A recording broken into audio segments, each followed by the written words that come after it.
name is Luana and I want to talk to you about the wrist.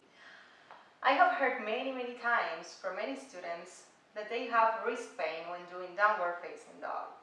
So there are some basic actions that you can incorporate into your practice to reduce the pain on your wrist while practicing Adho Mukha Svanasana or downward facing dog. The main action to be incorporated is to be aware of the distribution of the weight.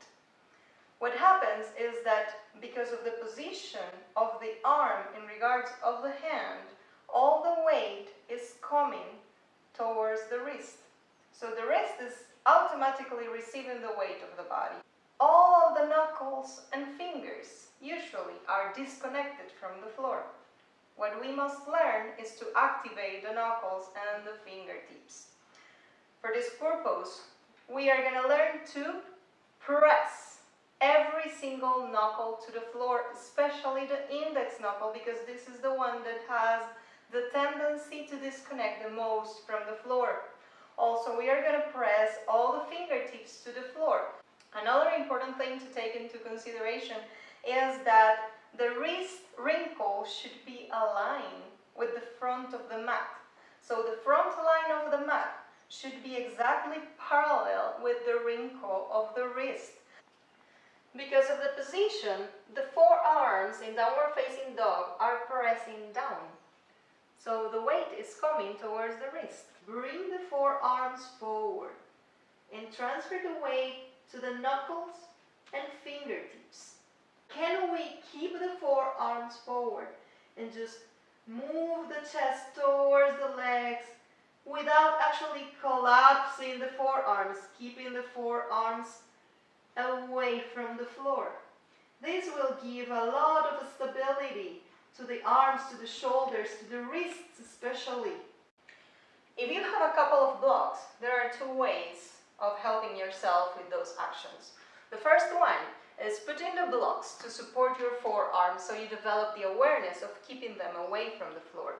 So you're going to put the middle of your forearm touching the edge of the block and keeping the wrist aligned, the wrist wrinkle aligned with the front of the mat. You're going to enter to downward facing dog. The blocks are going to avoid your forearms to go to the floor, and you're going to push your chest towards your legs. Of course, always rotating your shoulders out and keeping your belly button towards the spine. Another way of using the blocks to improve this condition on the wrist is to use them under your hands. So basically what will happen is that because the blocks are not as stable as the floor, instinctively you will activate your fingertips because you're going to grab it, you're going to grasp into the block. So as if you wanted to lift it actually. So because your fingertips are really holding the block, you're going to develop this awareness of activating the fingertips. This will give a lot of stability to your hand, to the whole hand. And as a consequence, will distribute the weight of the body.